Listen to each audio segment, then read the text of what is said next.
Minha esposa ganhou um jackpot de 9 milhões de dólares, entrou com pedido de divórcio e me expulsou de casa, mas ela se esqueceu do pré-nupcial que os pais dela me obrigaram a assinar antes do nosso casamento. Tenho 35 anos e venho de uma vida simples, e meus pais moram em um bairro tranquilo, e eu cresci em uma casa pequena de 3 quartos, sempre com cheiro de roupa limpa e comida caseira. Depois do ensino médio, fiz uma série de trabalhos temporários em bartending, ajudando na loja de ferramentas do meu tio, até gerenciar uma loja de artigos esportivos local. Não era glamouroso, mas era honesto. Minha esposa, por outro lado, veio de um mundo que eu nunca tinha conhecido, em seus pais possuíam várias propriedades, carros caros e promoviam grandes festas ostentatórias algumas vezes por ano. Vamos chamá-los de Phil, a pai dela, e Miel, a mãe dela. Phil era uma figura alta e imponente, social e fisicamente, exalando uma dominância silenciosa em qualquer ambiente. Ele fazia comentários casuais que soavam mais como ameaças veladas ou manipulações. Miel era igualmente habilidosa em demonstrar desaprovação sutil, apenas uma sobrancelha levantada podia fazer as pessoas encolherem. Nunca foram abertamente cruéis comigo, mas sentia a desaprovação deles por trás da polidez das conversas. Após o noivado, percebi o quanto meus sogros temiam que estranhos colocassem as mãos nos bens da família. Olhavam para mim como um intruso, mesmo depois de anos de namoro. Antes de marcar a data do casamento, Phil exigiu que eu assinasse um contrato pré-nupcial. Eu não tinha recursos legais para contestar e estava cego pelo amor. Convencido de que era apenas simbólico para agradar os pais dela, continuei acreditando que o amor seria garantia suficiente. O dia em que assinei permanece vívido na minha memória. Em uma tarde quente na enorme casa dos pais dela, Miel colocou o documento à minha frente e deslizou uma caneta. Ela me ofereceu café, como se fosse uma transação comercial normal. Minha esposa ficou de lado, dizendo pouco, o que me magoou, mas dei de ombros, achando que não faria diferença no longo prazo. O contrato dizia basicamente que presentes, heranças ou fundos de confiança pertencentes à família dela permaneceriam como propriedade separada, enquanto qualquer bem significativo adquirido durante o casamento, como uma casa ou prêmios de loteria, seria considerado propriedade marital. Achei estranho, mas só queria me casar com ela. 6 meses depois, nos casamos à beira de um lago, em uma cerimônia pitoresca. Meus pais ficaram impressionados com a extravagância, mas apoiavam. Lembro da tensão no rosto do meu pai ao cumprimentar meus sogros. Ele sempre me dizia para confiar na minha intuição, mas eu achava que o amor superaria todas as dúvidas. Os primeiros anos se passaram sem grandes incidentes. Morávamos em um condomínio que os pais dela ajudaram a garantir, e eu pagava parte da hipoteca mensalmente, embora a entrada tivesse vindo de um presente do pai dela. Hoje vejo que nunca foi realmente um presente, mas uma ferramenta de controle. Na época, achava que era apenas como famílias ricas operavam. Nosso casamento tinha discussões sobre dinheiro e conflitos ocasionais devido à intromissão dos pais dela, que apareciam sem avisar, traziam móveis ou reorganizavam totalmente o apartamento. Minha esposa sempre descartava minha frustração, dizendo que era apenas a natureza prestativa dos pais dela. Então veio o dia que virou tudo de cabeça para baixo. Minha esposa me ligou, sem fôlego de emoção, dizendo que havia ganhado um jackpot de 9 milhões de dólares com um bilhete aleatório comprado em um posto de gasolina. A princípio fiquei eufórico, sonhando em largar os empregos e viajar pelo mundo, mas a alegria logo se apagou. Ela insistiu em manter segredo, até mesmo dos meus pais, e ficou estranhamente paranoica sobre como reivindicar o dinheiro corretamente, envolvendo advogados que eu nunca conheci. Quando pedi para participar das reuniões, disse que eu me sentiria deslocado, o que me machucou. O verdadeiro choque veio quando cheguei em casa exausto e a encontrei com a tia mexendo nas gavetas. Ela me disse casualmente que estava entrando com o divórcio e que eu deveria fazer as malas e sair do condomínio, alegando que o imóvel estava em nome dela. Fiquei pasmo. Apesar de eu contribuir com pagamentos mensais da hipoteca, aparentemente o valor inicial dado pelo pai dela e a nova fortuna a tornavam irrelevante. Meu coração se partiu. Liguei para meu pai, tremendo, contando que tinha sido expulso da minha própria casa. Era a traição máxima. O maior choque veio depois em descobrir que Phil havia enviado seu advogado pessoal para protegê-la. Queriam me tirar de cena para isolar os ganhos da loteria para ela, mas esqueceram do pré-nupcial. Ele dizia que qualquer ganho inesperado durante o casamento contaria como bem conjunto. De repente percebi que, se insistissem em me divorciar logo após o jackpot, poderiam não ficar com tudo. Decidi agir com cautela. Meu pai me aconselhou a manter a calma, contratar um advogado fora do círculo social deles e me preparar para uma batalha difícil. Eu estava determinado a não ceder. Eles tentaram me empurrar para fora como se eu fosse descartável, mas haviam subestimado gravemente minha determinação. Passei algumas noites na casa dos meus pais, tentando absorver o choque. Minha mãe estava furiosa, reclamando do desrespeito dos sogros desde o início. Meu pai, embora igualmente irritado, permaneceu pragmático e contatou um amigo advogado de família, conseguindo uma consulta para mim na manhã seguinte. No escritório do advogado, senti uma mistura de raiva e alívio. Expliquei como os sogros insistiram no pré-nupcial, como minha esposa havia acabado de ganhar 9 milhões de dólares, e em seguida, me surpreendido com o divórcio. Quando ele analisou o contrato, riu e eles haviam se prejudicado. A cláusula incluía explicitamente prêmios de loteria como bens conjugais, a menos que um juiz interpretasse de forma diferente. Eu estava com um fio de esperança, o contrato que me parecia desfavorável agora podia garantir uma parte significativa da fortuna. O advogado avisou que não seria fácil. Meus sogros eram ricos, influentes e provavelmente mobilizariam uma equipe inteira de advogados, mas tínhamos um caso sólido, especialmente porque eu contribuí financeiramente para o casamento e fui expulso abruptamente do nosso lar. O processo de divórcio seria longo, mas se os advogados da minha esposa percebessem que estavam em terreno instável, poderiam buscar um acordo rápido. Eles provavelmente tentariam intimidação ou truques para me fazer assinar direitos de forma barata.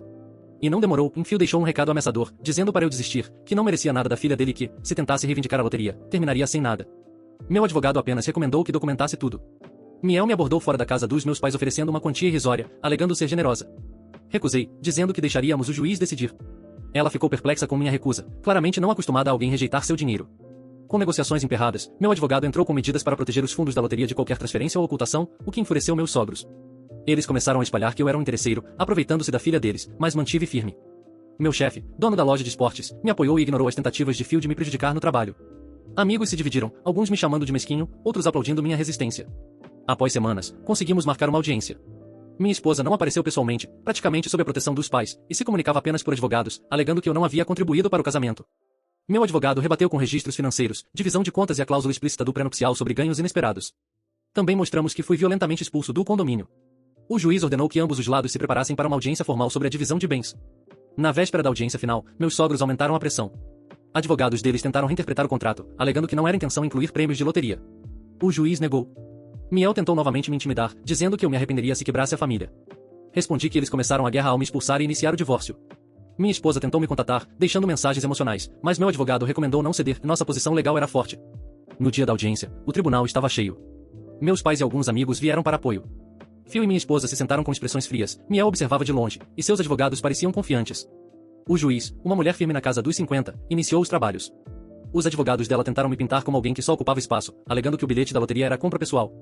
Meu advogado mostrou que o pré-nupcial incluía explicitamente esses ganhos como bens conjugais, e que o cartão usado era conjunto. A tensão entre meus sogros era visível. Minha esposa finalmente falou, admitindo ter sido pressionada pelos pais a pedir o divórcio e que não queria me machucar. Confessou não ter me consultado. O juiz, claramente desaprovando, marcou uma nova audiência, inclinando-se a tratar a loteria como bem conjugal a ser dividido. Phil passou por mim murmurando que isso ainda não acabou, mas seu semblante já não era o mesmo. Semanas depois, seus advogados tentaram contornar a cláusula, mas o juiz manteve a interpretação literal do contrato. Miel tentou me intimidar novamente, mas mantive minha posição. Minha esposa deixou mensagens dizendo que ainda havia chance de acordo, mas eu sabia que, depois da expulsão, mentiras e intimidações, não havia confiança. Na audiência final, o juiz declarou que os ganhos da loteria eram bens conjugais, criticou os pais dela por tentarem distorcer o contrato e determinou que eu fosse ressarcido pela hipoteca e contribuições maritais. O divórcio foi finalizado semanas depois. Phil estava furioso, Miel indignada, e minha esposa chorava, talvez de arrependimento ou raiva de perder dinheiro. Recebi uma quantia substancial, suficiente para reconstruir minha vida com conforto. Aprendi que meus sogros, em sua arrogância, acreditavam que a riqueza os isentava de consequências. Não esperavam que eu lutasse. Ironia do destino, o pré-nupcial que eles insistiram acabou sendo a ferramenta legal que garantiu minha parte. Usei parte do dinheiro para ajudar meus pais a melhorar a casa, investi outra parte, embora tenha saído marcado emocionalmente, saí mais forte, mais sábio e nada ingênuo. Eles iniciaram a guerra, e eu a terminei. E assim se encerra este capítulo. Após a audiência final, a vida tomou um rumo inesperado. Receber a decisão do juiz trouxe um alívio indescritível, mas não eliminou o peso de meses de tensão, humilhação e conflito constante. Nos dias seguintes, percebi que, embora o dinheiro fosse substancial e proporcionasse liberdade financeira, ele não apagava a cicatriz emocional de ter sido traído por quem eu mais amava, ou a sensação de ter sido manipulado e expulso do meu próprio lar. Cada detalhe do processo passou a me assombrar, cada reunião secreta, cada ameaça sussurrada, cada tentativa dos meus sogros de me intimidar. Eu me lembrava claramente da primeira vez que Miel me ofereceu aquele lote de dinheiro, uma quantia irrisória, e o olhar de superioridade que ela carregava. Ela parecia acreditar que eu aceitaria, que minha própria dignidade poderia ser comprada. A primeira noite após a vitória legal foi estranhamente silenciosa. Eu estava sozinho no apartamento dos meus pais, sentado na antiga poltrona da sala, olhando para fora da janela. As luzes do bairro tranquilo brilhavam suavemente, e senti um contraste quase irônico com o caos que tinha acabado de atravessar. Por anos, imaginei minha vida ao lado dela como uma extensão daquilo que cresci acreditando, que amor e esforço eram suficientes para superar barreiras sociais e econômicas. Mas agora percebia que riqueza, influência e orgulho podiam ser armas mais afiadas que qualquer afeto ou promessa. Nos dias seguintes, comecei a organizar meus registros financeiros, comprovantes de pagamentos e qualquer documento que pudesse ter valor para futuras referências. Embora o juiz tivesse sido claro em sua decisão, a experiência me ensinou que pessoas ricas e poderosas muitas vezes não respeitam regras até que lhes seja imposto por um tribunal. Mantive contato próximo com meu advogado, não mais por necessidade urgente, mas para discutir estratégias de proteção e garantir que qualquer tentativa futura de evasão por parte da família dela fosse rapidamente interceptada. Meu advogado me orientou sobre contas conjuntas, movimentações de fundos e a importância de manter provas documentais de cada contribuição que fiz para o casamento, incluindo despesas de condomínio, contas de serviços públicos, manutenção e pequenos luxos que compartilhamos durante os anos juntos. Cada recibo, cada transferência, cada e-mail se tornou uma espécie de rede de segurança, garantindo que minha vitória não fosse anulada por manobras futuras. Enquanto isso, os rumores começaram a se espalhar pela cidade entre conhecidos em comum. Pessoas que antes me olhavam como alguém de origem simples começaram a olhar de maneira diferente, misturando fascínio e julgamento. Alguns amigos próximos me parabenizaram, admirando minha coragem de enfrentar uma família tão poderosa. Outros, mais críticos, sugeriram que eu poderia ter explorado a situação. Essas opiniões eram dolorosas, mas irrelevantes. Aprendi que, independentemente do contexto, pessoas de fora sempre vão interpretar histórias complexas de forma simplista, moldando narrativas conforme seus próprios preconceitos. A relação com meus pais se transformou. Meu pai, sempre pragmático, mostrou uma sabedoria silenciosa que me apoiou durante todo o processo, desde a primeira ligação ao descobrir o divórcio até a audiência final. Ele me ajudou a manter os pés no chão, evitando que eu cedesse a impulsos de raiva que poderiam ter prejudicado minha posição legal. Minha mãe, mais emotiva, teve suas explosões de indignação, mas também me ajudou a perceber que resistência não é apenas sobre justiça financeira, mas também sobre dignidade e respeito próprio. Eles se tornaram pilares de suporte, e pela primeira vez em muito tempo senti que minha família real, aquela que me criou e me apoiou, era mais importante do que qualquer ligação por casamento ou obrigação social. Os meses seguintes à finalização do divórcio foram de reconstrução. Usei parte do dinheiro para ajudar meus pais a reformar a casa onde cresci, ampliando cômodos, modernizando a cozinha e criando espaços de conforto que antes eram apenas sonho. Foi uma experiência curativa, porque cada melhoria era uma afirmação de que a vida podia seguir adiante, mesmo após a dor de traição e manipulação. Investi outra parte de forma cuidadosa, consultando profissionais para garantir crescimento seguro e estabilidade a longo prazo. Foi fascinante perceber como, com disciplina e paciência, a fortuna poderia se tornar uma ferramenta de liberdade e não de conflito, como fora para minha ex-esposa e sua família. Durante esse período, também refleti profundamente sobre confiança, amor e poder. Aprendi que a ingenuidade e a boa-fé, embora admiráveis, podem ser exploradas por aqueles acostumados a controlar, manipular e impor sua vontade através de riqueza ou status. Minha experiência mostrou que não existe amor cego que sobreviva a interesses financeiros desmedidos, e que, muitas vezes, é necessário lutar não apenas por dinheiro, mas pela própria dignidade e autonomia. Cada telefonema ameaçador, cada oferta irrisória, cada gesto de intimidação se tornou uma lição prática sobre como pessoas influentes muitas vezes confundem privilégio com imunidade.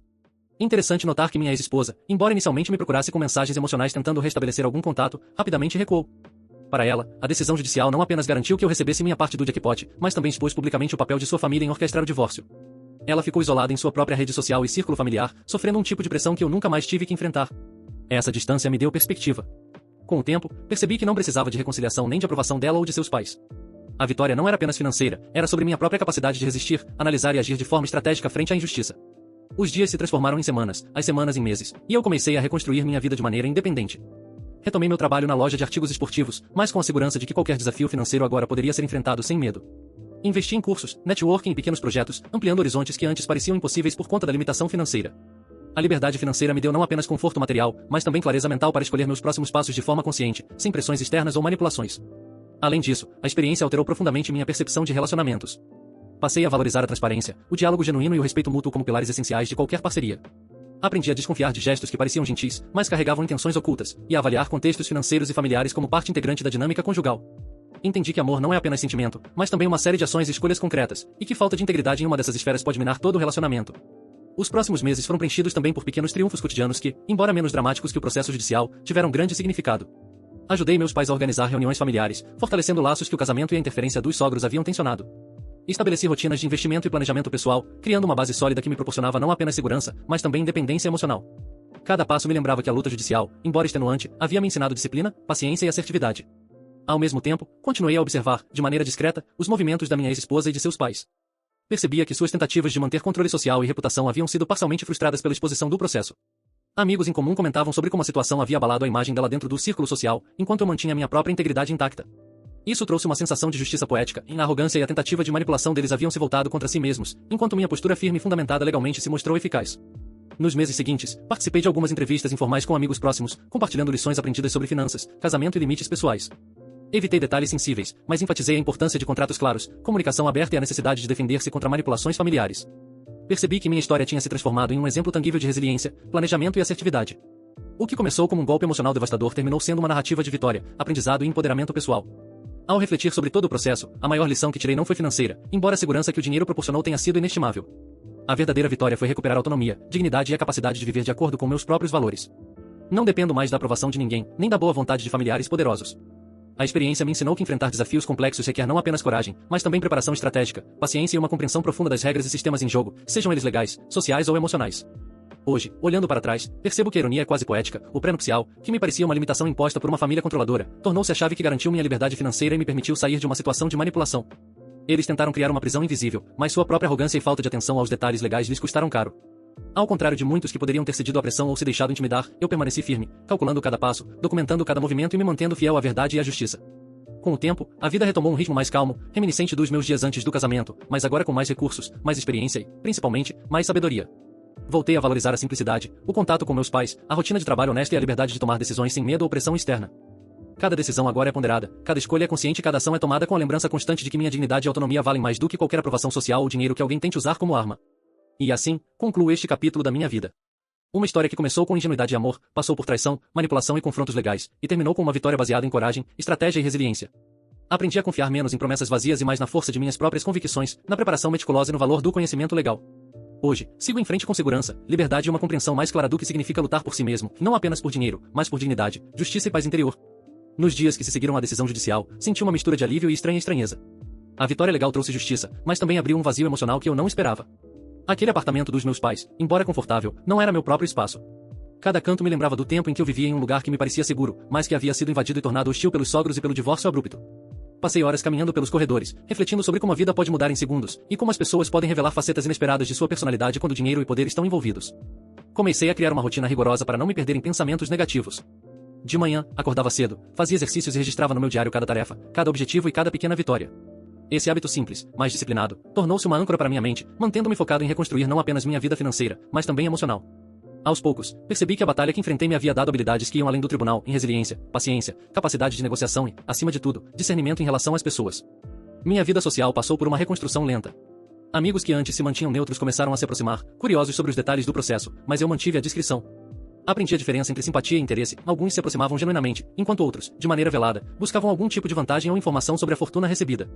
Comecei a valorizar relações mais profundas e autênticas, pessoas que me conheciam antes do casamento e que não se intimidavam diante do conflito financeiro.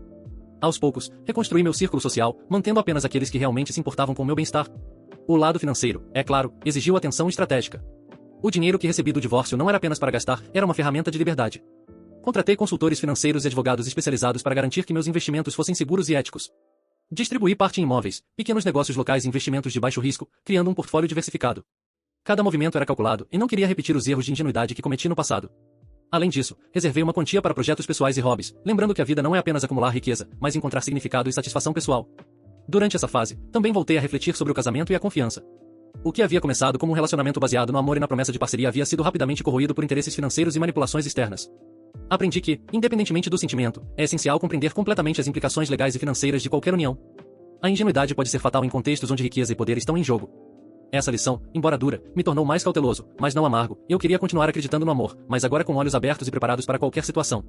Minha relação com meus pais se fortaleceu significativamente. Eles, que sempre me apoiaram, tornaram-se parceiros ativos na reconstrução da minha vida. Juntos, reformamos a casa da infância, criando um espaço que refletia conforto, segurança e estabilidade. Minha mãe, sempre prática e acolhedora, transformou a cozinha e a sala em ambientes onde podíamos reunir amigos e familiares. Meu pai ajudou a planejar cada detalhe, ensinando-me a importância da paciência e do planejamento de longo prazo.